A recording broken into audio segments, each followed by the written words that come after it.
international video as a form of contemporary art, and in doing so has helped expand the scope of state-of-the-art technology, content, and historical reach. His use of video, which focuses on universal human experiences, explores the phenomena of sense perception and self-knowledge.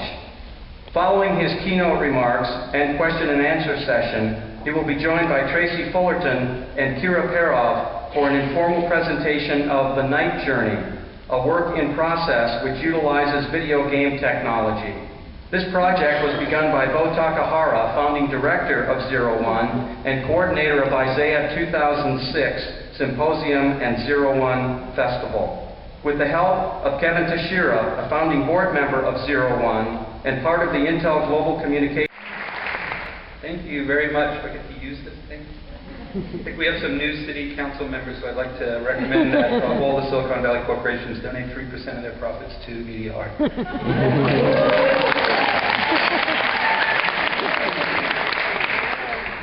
Microphones are power. John, just hold on 1 second. I just want to say a few words before we go to the video. I'm really happy to be here. Kira and I flew in this afternoon. We haven't seen a lot of the exhibits yet, but we're looking forward to doing that tomorrow. And it's very thrilling to be in the midst of this extraordinary celebration of art and technology. It really feels to me like Florence in the 1430s. My congratulations and admiration go out to the organizers for their hard work and devotion, and to the artists, hopefully many are here tonight, for their inspiration and perseverance to work with a technological set that is still so much in formulation and in flux and flow. And I guess in the end that's part of the excitement, to jump on the train for a high-speed ride while they're still laying track up ahead. And some days I wonder if it will ever settle down into fixed forms. Then I think that maybe all of this movement and instability is that, and that these tools are reflective of another vital and defining aspect of human life, which we are not necessarily comfortable with. And that is, of course, incessant change. So let me do what I feel most comfortable.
in the mind's eye of a dying man. And it's from the series of works that we did for the opera, Richard Wagner's 19th century opera, Tristan and Isolde. And it's the moment when Tristan, who's on his deathbed from a mortal wound, is waiting for his love to come to him. For she, it being 19th century opera, does not arrive until it's too late. But burning with fever, he hallucinates her arrival. So tonight I want to talk about, in the little time that we have, I didn't set my watch, so someone has to keep me on track here. I'd like to talk about art and invisibility. Let me lower this down just a little bit. Because I guess there's two reasons for that. It's because the invisible side of life is something I've always been drawn to. And the other reason is that because it seems to me that this technology that we're all working with is becoming more about the journey rather than the destination. And in 1970, as a sophomore, I first picked up the then new portable video equipment. And it was love at first sight. And I think that combined with another cutting-edge technology of the time, cable TV, which the country was just being wired for, that connection was, in a way, almost like a kind of a fledgling internet, where you had, for the first time, the means of production, these new portable cameras, and the means of distribution, these community-based cable TV centers, to distribute your work from. Now, right away for me, video started to pose problems. And my first task was to try to get to master the medium. It was so new and so different and so unlike anything I was prepared for in art school. At times I felt it was so palpable and real. These shimmering electrons creating this glowing image seemed to me more real than life. I'll never forget that kind of charged energy that I had and a number of my colleagues had in those days. I remember sitting around trying to visualize the electrons, feel them flowing. Then at other times, the whole thing appeared to me to be so ephemeral and artificial. With the effortless flick of a switch, you could banish an image to the realm of cold silence and darkness, or you could inadvertently erase a bunch of tapes you've been working on for the whole week. That's when I kind of started to think about the age-old attraction by a lot of cultures towards artworks carved in stone. So, luckily, I managed to wake up from time to time, catch myself at various points along the way, and find a way out of these blocks which the muses throw down in front of us creative types with regular frequency. And I think those are the greatest gifts you could ever hope to have. People, of course, have lost their lives by the inability to surmount those obstacles from time to time. And history is littered with people. And I began to look at the camera, independent of the subject, the not-so-faithful transmuter of experience. In video, as we know, the viewfinder is electronic. So right away, when I looked through this little hole, I saw not what we're seeing now, but I saw the world through that eye, through the electronic eye, glowing in that little miniature screen. Even in those days, we had electronic viewfinder. I never forget the first time I finally got a chance to look through a film camera. It wasn't long after that. And I went up to it, I looked through it, and a little tube, same viewfinder. What I saw was what I'm seeing right now. It was literally a tube, a hole, out the other end of which you saw this. I saw the room exactly as my eyes see it. And then I thought, so? That's it? So that was the first important step, to realize that even this isn't showing you what this really is. Next, following the Taoist, I think, because in the Book of the Golden Flower, they talk about turning the light around when they're talking about self-work. So I guess my next step was to turn the light around. And so what I did there was I moved my attention away from the electronic hardware finally, which I invested quite heavily in, the instrument. And I turned it toward me, the viewer, the observing consciousness, the human hardware, mechanisms of perception and cognitive interpretation. Now, I don't know if that's Bill Gates or God. I'm trying to figure that out. But it was that I had. And I think my readings and studies at the time in Eastern religions helped enormously. Because as many of you probably know, in religions like Buddhism, one of the basic tasks they talk about over and over again is for the knower to know the process of knowing. To know what you know when you know. That kind of, iteration and feedback loops. You go to the temple of Apollo in Delphi, in ancient Greece, still there today. Read the inscription over the door there, and it says, the price of admission basically is to, quote, know thyself. That's what it says. That's, of course, home of the famous Oracle of Delphi, who the Roman power elite regularly consulted. He was the one who has the sight of invisibility. So I want you to understand, too, that I'm talking about a process that took a long time. And it evolved rapidly. Easy to sit here later in my life and talk about it like it was just a hop, skip, and a jump. A lot of this wasn't obvious to me at the time. After I got that far, then I started to actually go back to the technology. And I started to look for ways to push the camera and the video medium closer and closer to these inner thresholds of human subjective experience, which I had gotten very interested in, looking for the borders, the seams, edges. It's a good little rule for artists, Look off axis. Look where no one's looking. So it's like twilight in nature.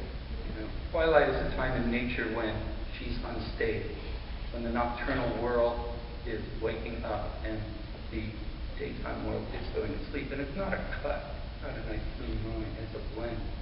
When she doesn't quite know where she is, and neither do the beings that live in her web know that either.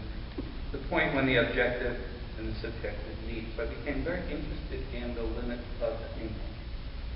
So I started working with microscopic lenses. I did a piece with a drop of water, an installation where you walk in the room and you realize there's a tiny drip. It was almost like a kind of a momentary parting of a curtain that had always existed, but I had never seen it. And what appeared, what it revealed, were these mountains that were not the mountains that I knew. And visually, yes, identical mountains. So the scene didn't change visually, but it changed dramatically and utterly in a much deeper way. I felt like at that moment I had glimpsed an invisible and felt it. Now, kind of weave this together a little bit better for you. I want to quote Houston Smith, the great scholar of world religions that many of you might know. And he just came out with a simple statement, one line in an introduction to one of his masterwork, the Encyclopedia of World Religions. The introduction's only 2 pages long, and like things are bound to do, it only takes a few words to inspire you for the rest of your life, Jesus Christ taught for 1 year, period. Okay? It's not about a lifetime of study. You can get the entire burst of knowledge that you carry with you for the rest of your life like that. And so this guy writes this thing, and I'm reading along, and all of a sudden I stop at this one sentence. He says that the thing that most affects who we are in terms of our inner, most deepest part of ourselves and the external world around us are 2 forces, and they are technology and revelation. Technology and revelation. That's what someone at near 80 years old, working for a lifetime on world religions, that's what they can do. They can achieve that level of compression and condensation. of their life's knowledge. 2 words. Think about it. Physical, metaphysical, body, soul, hardware, software, however you want to divide it up. Those are the things that are at work right now in this world. They're flashpoints of tension and conflict, and they're also great windows and openings of opportunity and knowledge. So I believe today we are coming into a time when our visions inside ourselves and this technology can truly join. Transmitting information. Nikola Tesla, the great inventor, described radio as the transmission of knowledge. He was very optimistic. Television, the fax machine, cell phone, computer. That's our lineage. And I think one of the most interesting of those, I think a lot about is Robert Hooke and his microscope. Imagine this, early 1500s, right? Renaissance just over. Here's a guy who becomes the first human being using the new tools of optics to literally see the unseen. He has this instrument. He opens it up. He cuts an onion skin into the thinnest slice, lights a light under it, puts it on the microscope, looks through it, and sees these little square boxes lined up. And he calls them cells. He calls them cells, which is the term we all know today, because it reminded him of the monks' rooms in the monastery. So that's the first use of a spiritual metaphor that I know of. Technology that stays with us. Now, the most important thing about this lineage of technologies of sight is the fact that, like Robert Hooke, or knowing Robert Hooke as we know him, and all the other people that have contributed to this, to their invention, you have to recognize that we no longer need to walk around with microscopes to verify the existence of these tiny microscopic organisms. Right? We don't need to do that. So that to me illuminates one of the basic properties or functions of technology. And that is, its ultimate goal is knowledge. Once you have the knowledge, the connection, you don't need the instrument anymore. Or maybe more accurately, the instrument drops away. I want to speak to my mother, pick up the phone. I'm not having a telephone experience. Telephone's invisible. I'm talking to my mom. So the technology miraculously gets out of the way. And we're left again with knowledge and experience. When Robert Hooke was working with Galileo and all these guys, and I have to say what the painters were, in a very simplistic way, is the same that they were doing to work with perspective in the 1400s. So this is the cameras in our hands. It's literally you're holding Bruno Leslie in your hand. Takes you right back. So those converging lines of perspective in those paintings is the geometry you're standing in when you look through the lens of a camera. And you stand in that center every time you step in front of those pictures in our museum, and you line it up just right, and you see that three-dimensionality in this two-dimensional surface. You're reshaping those lines. It's also, one of my very favorite paintings is Giotto's stigmatization of St. Francis in the Louvre, when he's standing there in dawn with his hands out, and the sun's just come up, and he's doing what the yogis call a sun meditation. That's what they used to do. The disciples used to do a little hut for him. He stayed there for 10 days, and he'd wake up every morning and let the sun hit. Eventually, he got the stigma and 5 places in his body, belief expressed through this physical form. It was that open. He's standing there in this painting in perfectly straight lines, which Giotto inscribed with straight edge, because light travels in straight lines. That's how we can make geometry out of it. And he's standing there, and this moment, incredible moment depicted of human ecstasy. And I looked at that painting for a long time, and I realized his eyes are closed. What's he looking at? Right? The light's in his body, not in his eyes. But what the heck was he looking at?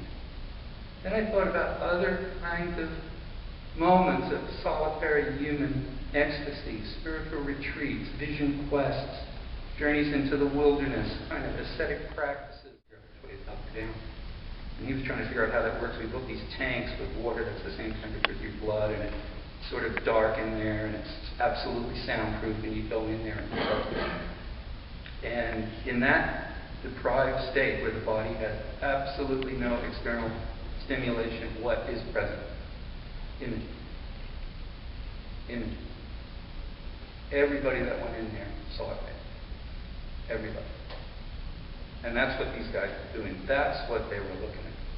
They're looking at, in a way, the human operating system just churning out image, even if it's totally disconnected from the system, from the main line. Now, there's a guy named Ananda Kumar Swami who's one of my all-time heroes, one of the greatest, in my mind, art historians who's ever lived. He had the East-West mind. Mother was English, father was Indian. Raised in Sri Lanka and called Ceylon. Leaves on the eve of World War II with his vast collection of Indian art. Like many great people, he was a failure at what he did. He was supposed to be a geologist. That's what his dad paid for him to study, and he didn't do that very well, so he decided to look at art in his homeland and discovered a whole amazing world that he never knew existed because all the white guys from Europe were ignoring him. So he comes and brings his collection to the Boston Museum of Fine Arts, and to this day it remains one of the best Indian collections of art. It's the first time anybody decided to put together all of those figures of the deities in terms of the original form and relationship that they had. It's like taking circuit boards and the keyboard and the mouse and the screen from a computer and putting them on separate pedestals in rooms, and one guy goes, duh, and puts them all together, and it works. That's what he did. And he has one great line that I want to share. He says, despite the term visual art, all works of art represent invisible. Visualize that face very easily. I'm seeing her right now. Where is that image? I can see it. For me, it's more like a feeling image, but certainly not what my eye's seeing right now. There's no resemblance to that unless you have one of these super rare, super photographic memories. Little kids very often see what are called eidetic images. Actually, used to watch our young son Andre stare into space, and he told us later when he could describe it, he was actually seeing things in the air. That's relatively not super common, but it does happen very, very good. So the face of your mother. Second, more common example would be a radio announcer's voice. What you see when you hear that voice versus the day that you see his or her photograph published in the newspaper. A lot of times that happens, you go, oh man, why did I ever see that? You know, that's not what Tom Snow looks like. That's not what Warren Olney looks like. You know, it's just a downer because you didn't have the image that you were hearing, that you're seeing. You didn't have that image in your mind. Now, here's the key. Most of us think you were wrong. No, you were not wrong. You saw the image in the newspaper. That's the visual image. That's the surface. That's what we learned how to do so well with this advance of optical technology I described. Over 700 years arriving to the point where you can hold a camera in your hand with pretty high resolution and take an image that looks very much like what we're seeing. Not that. You were witnessing the feeling image of a person. That's why people in insane asylums live with it when they have all these problems with the people who are looking at it. That's inner image. That's your feeling being image. And it is true and real. Third thing is photography. The camera shows us things that don't exist. Like 500th of a second. Show me that. Or like my face as I spoke these words 3 seconds ago. That's long. Or the persons we love were long. So photography is always showing us invisible things. Second thing that's invisible and doesn't exist, but we know quite well, is the narrative. Narratives do not exist in the present moment. That's right, light. Light is invisible. It can only be seen when it strikes a surface. That's why outer space is black. I remember seeing an experiment when I was in junior high school in Queens, New York, and they brought in this black box. And the guy was talking about light and physics, and he took a spotlight, and he opened a little flap on one side and a flap on the other, and there was a window in the box you could see, and it was totally dark. He shined a spotlight beam through it, and it illuminated a chair on the other side of the stage. And you looked in the window, and it was black. Right now, there is a massive amount of light between you and him, bouncing all over this room, and we can't see it. This room is filled with light. Now, in the 14th century, and actually even in the 14th century, and certainly the 15th, a group of painters in Italy who started painting with optical knowledge that was coming out of, at the time, research institutes in places like Padua, where people like Al-Hazan, the great Arab optician, was teaching. It took you 4 years, even after the first 50 years of perspective. Getting to understand perspective, which can be taught to high school kids today in about a week, took people, the greatest minds of the time, in 15th century Florence, 4 years to get a degree. And so Giotto and those guys are painting space. They're trying to depict space. They're out in the piazza. They're looking at light. They're fascinated by light. They know that light is more than what we think light is, a source of illumination. They know that light is the man, the divine presence. It's the person, the being who's invisible but everywhere. And so they're learning how to paint space and shadow and modeling. And it occurs to them one day that the entire piazza that they're standing in, between me and that wall, 65 feet away from me, is filled with light. That was like just an incredibly cosmic revelation. Must have made the hair stand. We recognize that fact. If I put my eye over here, now I see this light. If I go back over here, now I see the light that's here. I don't see the light that's there. That must have been for people who were very devout and believed, again, being so close to the Middle Ages, of a divine presence, an invisible presence. Because they could fight the spirit with light. They shine light there, and be there to be destroyed. They just saw these guys just fighting with flesh one night. An old Javanese woman said to him one day, when he was doubting about all this talk of the invisible world and all these forces and spirits, she said to him, "You can't see Tuesday, can you?" I thought that was very beautiful. So we only experience the effect. And here's Rumi, the poet from the 1200s, talking about this. He says, little by little, he says, there's Rumi now, calling in from 700 years ago. He says, looking at a reservoir, he says, the air draws, looking at the water in the reservoir, he says, the air draws it up, little by little, so you see not the process. In like manner, this breath of ours, by degrees, steals away our souls from the prison house of earth. So here's a guy, 700 years ago, with an insight comparing the aging process to evaporation. I think that's so exquisitely beautiful, and that's just one example of many in his poetry. So, what are these images teaching us, and how do we become aware of their existence, these invisible images? I'll read a few more things, and we're probably ready to quit. Here's Rainer Maria Rilke, the great Czech poet of the early 20th century, talking to artists when he said, "The memories themselves are not important. This is your experiences, your raw material."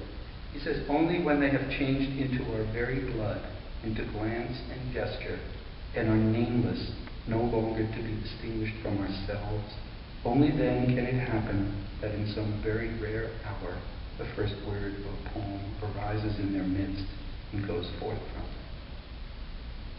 That's when you pick up the brush, tap the keyboard, pick up the pen, pick up your instrument, and nothing's on your mind when you do. Probably the most honest you could be. So, it's really helpful for me as an artist, because that was my task, was how to make this camera record the kinds of things we can't see. Learned a lot from him. He says, he was trying to describe these ecstatic states that these saints were having. What is it? He said, visionary ecstasy is the experiencing of an image that takes over the body of the seeing. Takes over the body of the seeing. That's why things like virtual reality and things that we can do now with this technology to integrate the room and to make the room become a work of art and us in it. That's why that's so important. It's addressing this thing that has been forgotten and lost in Western art historical practice for hundreds and hundreds of years. Brings the body back into the equation. Here's a 2,000-year-old Buddhist sutra, the Vimalakirti Sutra. Reality is perceived by your whole body. They knew that back then. So these images are these kind of silent companions for us. And they're living with us right now. There's this room that's filled with images. Many of them are in view. And it's not really, to my mind, a museum where these images live. And this is now becoming the case in our life, that the artworks we create are more and more becoming of the same substance in terms of media, these sparks, electrical sparks, that these images are in us. It's the only reality we have and know. It's what we take with us. We take something away tonight, brought to this room other things I don't know about. That's where these real images live. So, and I don't have enough time, but just to close out the idea of the digital medium, say a few words about that. I think it's actually very misleading to call it a medium. I think that's kind of like calling railroad tracks the landscape. Something much deeper and broader here at work, and we're just beginning to scratch the surface of it. My gut feeling tells me that the artists of the future will not be visual. Or rather, maybe the nature and meaning and perception of what we mean by the term visual will change. This kind of symbolic surface to a deeper, more authentic structure, deeper reality underneath. The system meets its parent in the form of human consciousness and all of its complexity. When the soul comes in, in our history, you have this point where certain points where technology was stable enough, like the difference between Giotto's time and Michelangelo's time was Michelangelo's late Renaissance, late 1400s. Perspective was taught in school. It was well understood. Then, when you master the instrument, then you can close your eyes and play the music. And that's when the soul stuff comes out. That's when those incredible, powerful, deep, tormented, emotional images in that man comes out. So I think we're at that point now. And I think that's the most thrilling thing that I see about this technological age that we're living in. Like the invisible dimension of our lives is given form. Technology, take that moment and slow it down. And what that simply does is it simply allows this to catch up with it. Something you could feel with your body if you were running for the ball. You would see that ball shooting at you and grab it. Guys catch hockey pucks coming at them. The thing is this big at 100 miles an hour. They can catch it. But if you had to stop to narrate it, it wouldn't happen. So it allows the person talking to you now to reflect. One, who analyzes and thinks, ponders things. It allows that part of your being to catch up to the rest of your being, which is more advanced, the body. And that window of time when it slows down, you can, I once did a piece with 4-year-olds in a birthday party and slowed the whole thing down 16 times normal speed, so a 26-minute video took 7 hours to play. And when that cake comes out, you see those kids' eyes light up. And it takes 16 times longer than it normally takes. The most amazing thing I learned then was the emotion doesn't stop. When you slow it down, the emotion fills in the gap. It's just as emotional for 1 second as this is. And I would say, even for eternity, because that's what photograph does. It actually stops that frame rate. The single frame, put it on your mantelpiece, that single frame remains there forever. And all you have to do is look at your grandma, and it's existing eternity. So, and then the last thing about slow motion is, a snail was mugged by 2 slugs in an alley. And the detective shows up and he says, "All right, tell me what these guys look like." And the snail said, "Well, gee, I don't know. It all happened so fast."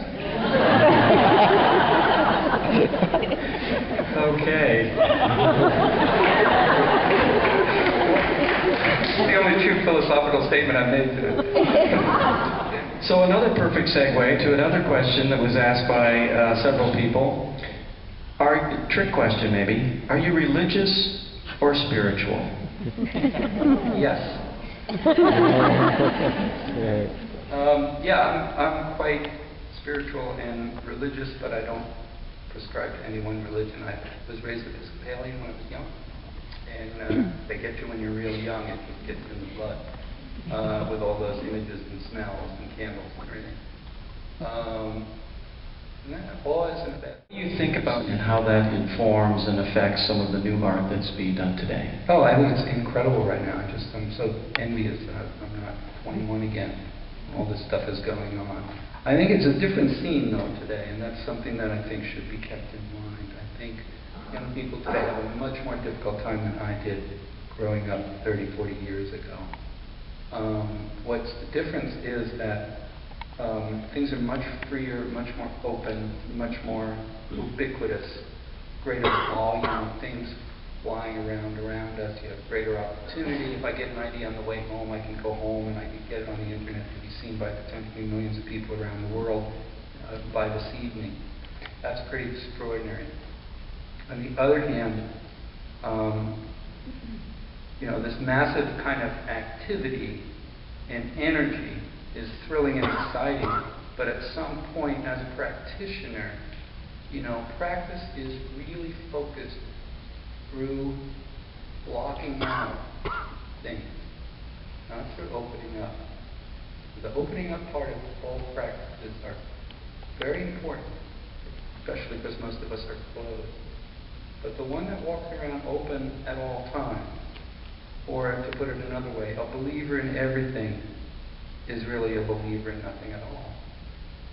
So that idea of discernment, of you are in control, we're trying to teach this to our 14-year-old son now, who's behaving like he did the first time we took a picture. On many levels, I think of choice, I think of the camera. In a way, kind of a fascistic instrument. I point it here, and I turn it on and turn it off and leave, and nobody knows it exists. Politically extremely dangerous tool. Also incredibly amazing tool. The ability to choose, select information, to discern information. What's valid information? What isn't? Information today has become a form of pollution. That's what I think about those cable programs with those incessant jabbering idiots on them all the time. And it's been proven that that's not just idle chatter, that those people are deliberately put there to clap you. So issues of public discourse, debate, your own consciousness, which you're leaving open right now, which we need it to be open, but at the same time, it can be open to a sewer, or it can be open to the nectar of life.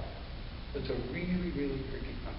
It's very, very tricky. But it's amazing. We don't want to close, we don't want to control it. Who's going to determine that? So it's a very, very interesting time right now. Some word process questions here. Tell us about your process. Do you storyboard? Do you freeform? And also, do you do a lot of on-computer digital manipulation of your works? I'll answer the second part first. No, I don't, although I have. All of my works, I don't know how many people have seen here, they're all manipulated in some way. Pieces I've been doing more recently since 2000, where I have these people going through these emotional waves, being overcome by emotion, and recovering shot in high speed.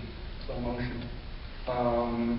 A lot of those pieces, which just looks like a single take, lasting anywhere between 8 and 12 minutes, actually has hundreds of edits in it. Edits, or really, it's almost more like, kind of After Effects or something. I don't use that program specifically, but it's a lot of manipulation of the image. So, that's kind of what artists do. We manipulate material things. So in that sense, I don't. But I always feel I want to be connected to that image that I feel inside myself. I know inside. And I don't believe in fantasy. I'm not trying to make fantasy or impose anything on the world that I think is better than what we're given. I'm just trying to get inside, think deeper. Working method is when they're done. When they're done is when I'm watching them and I feel a certain way towards them. I have a feeling from them. Not necessarily, they might look totally different than I imagined in my mind what the face would look like. That feeling is there. That's the connection I'm after. So I work a lot through text, which is a method that is temporal. You know, it's like a musical score. You read one word at a time. It is music. It doesn't exist all at once, like anything. So the best way I know to describe unfolding time. Of course, I read a lot of these things I've been quoting, sacred texts and things like that. I read a lot, get a lot of inspiration. I'm sure we have some aspiring video artists and some who, even though they may be very successful, struggle with this next question. How do you fund your projects? And maybe more importantly, how did you fund a lot of your earlier work to make it happen? Well, that's a really important question. And there is a glimmer of hope. I had the good fortune a week ago to have dinner with Nancy Pelosi, among other people, but I was at her table and I was talking with her, our congresswoman from the Bay Area, and she's very determined to try to set up some kind of health care system for art. They told me, and because when Kira and I started, basically, we worked with no money from just out of art school with no job. As I mentioned, I never had a real job. But we managed to survive because of the existence of the National Endowment for the Arts. At the time I was in New York, the New York State Council on the Arts, like California Council here. There was an age when, going back to the Kennedy administration, these grants were set up that government should support the arts. There was money around to do projects. And that's kind of how we live. I also performed music with David Tudor, pianist with John Cage for about 8 years, and the music work I was doing not only informed my video work and helped you know how to do video, they don't teach you how to do that as a static. If you study painting static imagery, you won't learn very much proper, that way to make video. So I had this music experience, and that helped to pay the bills. And I got a MacArthur Foundation Fellowship in '89. I was 38 years old. It was like, came totally out of the blue, phone call, you have $50,000 a year for 5 years. We just had remember? 86? Okay, that was the first time I sold a piece, but by the early 90s I was able to make a living by these museums. I started buying this video art that wasn't even, when I was young, you didn't even think about it. You were going to make a living from your work, never thought about it. I had my first show in the commercial gallery when I was 41 years old. And since that time, early 90s, we've been able to survive on the sale of the work, simply because video has become an acknowledged and respected art form over these years. So, anyway, somehow you'll make it. You will make it. I know it's hard, but you will. So we have time for one last question, perhaps the most philosophical of all. Pretzels or chocolate? Turner Classics or MTV?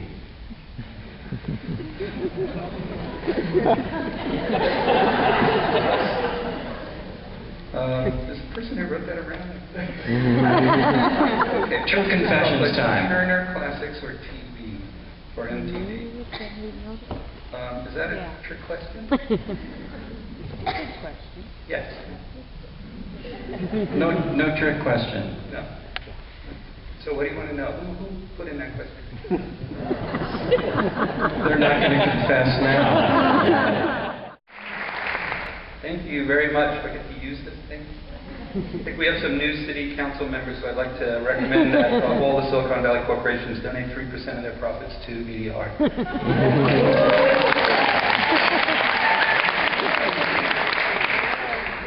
Microphones are power. John, just hold on 1 second. I just want to say a few words before we go to the video. I'm really happy to be here. Kira and I flew in this afternoon. We haven't seen a lot of the exhibits yet, but we're looking forward to doing that tomorrow. And it's very thrilling to be in the midst of this extraordinary celebration of art and technology. It really feels to me like Florence in the 1430s. My congratulations and admiration go out to the organizers for their hard work and devotion, and to the artists, hopefully many are here tonight, for their inspiration and perseverance to work with a technological set that is still so much in formulation and in flux and flow. And I guess in the end that's part of the excitement, to jump on the train for a high-speed ride while they're still laying track up ahead. And some days I wonder if it will ever settle down into fixed forms. Then I think that maybe all of this movement and instability is and that these tools are reflective of another vital and defining aspect of human life, which we are not necessarily comfortable with, and that is, of course, incessant change. So let me do what I feel most comfortable